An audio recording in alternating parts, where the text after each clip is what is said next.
even as jurisprudence is evolving, what are your parting words to employers and to employees in this particular conversation, so that then they are able to actually navigate it in a manner that is lawful? Okay. To the employers, how then do we navigate this? My question will be a very reflective question to the listeners. If you look at your environment and how you treat the people that you work with, the employees, the people function, would you be accused? Would you actually tick out of 1 out of 5? 5 being a very toxic work environment, or being a place that people are not responded to, conflict is not resolved. We lack the minimums. Would you assess yourself and say that you'd actually be able to win a case on constructive dismissal? Do you have the minimums of what you call the minimums of HR standards? Just the minimums. If someone has a complaint about their boss, do they know where they would go? If someone is complaining about their terms, about their work, about I don't know what, do they even know where they would go? Are you proactive enough to put systems in place to ensure the work environment is not hostile? Because we have a right of a safe work environment as employees. It's a right. It's a constitutional right. Yeah. So have you gone out of your way to actually ensure that your workplace is actually free from harassment? It's a safe work environment. If you don't take yes to some of those questions, then you need to just go back and review and see, are there people who would actually be feeling in here as if they are constructively being dismissed, but they haven't yet put a claim on us? Yeah. For the employees, could you be doing things that are not right and assume that you're being constructively dismissed? And if you've been, are you actually following up to see how do you get your rights done? If it's that thing that you do not have, are you saying, I need a job description, I need my contract, I need this resolved, I don't have a BCD? Because if you don't put it in writing and request for it, when you go to court, the burden of proof that it was hostile work environment for you will be on you. Okay. That's all I would say for this particular one. I would like to hear from you. I like what you've just stated.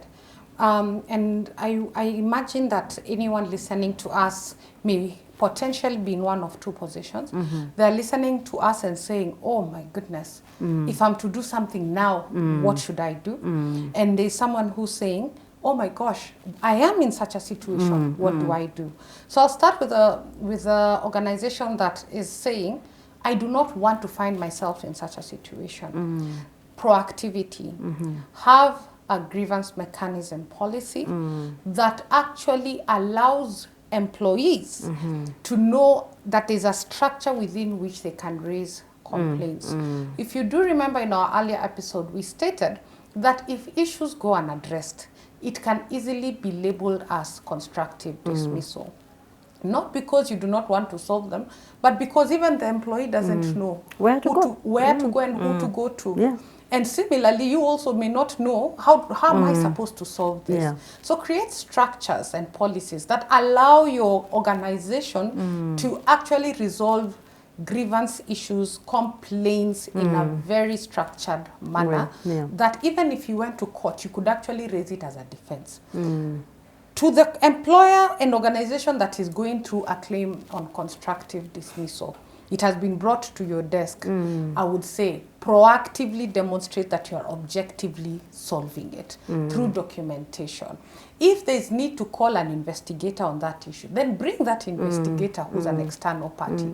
If there's need for mediation or conciliation or reconciliator, then bring a conciliator or a mediator to solve that issue. But the burden is also on you at that particular point as the employer to show that you are trying to solve it. So those would be my parting words. Document that particular process, try to solve it effectively.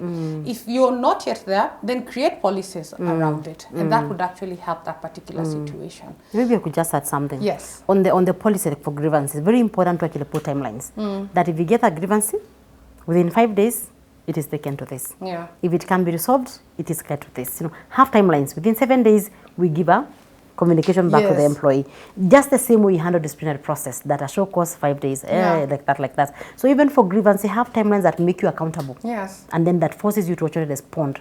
Because we also have very many cases whereby employees report There things, is, but no one and is then we responding. avoid them. We just ignore and hope they'll go away. Yeah. Yeah. It Until won't. the employee now resigns and becomes a problem. Yes. Thank you very much, Stella. That was good. Thank you. I look forward to the next episode. Thank you, Yeah. ladies and gentlemen, for watching. For both employers, employees, organizations, multinationals that are watching this, part of our role and impact is actually to ensure that we create impact through knowledge, through the law as it evolves, because the act may have been created in 2007, that's the Employment Act, but it is just not confined in that particular document. Based on the jurisprudence that is there, I would say that it is 100-fold the size of that particular act. Yeah. So thank you for watching us. We continue being appreciative of the questions that come after this. People who still reach out to us and ask questions, do not hesitate to do that. And this is the end of season 3 on Sure. work, law, and the drama.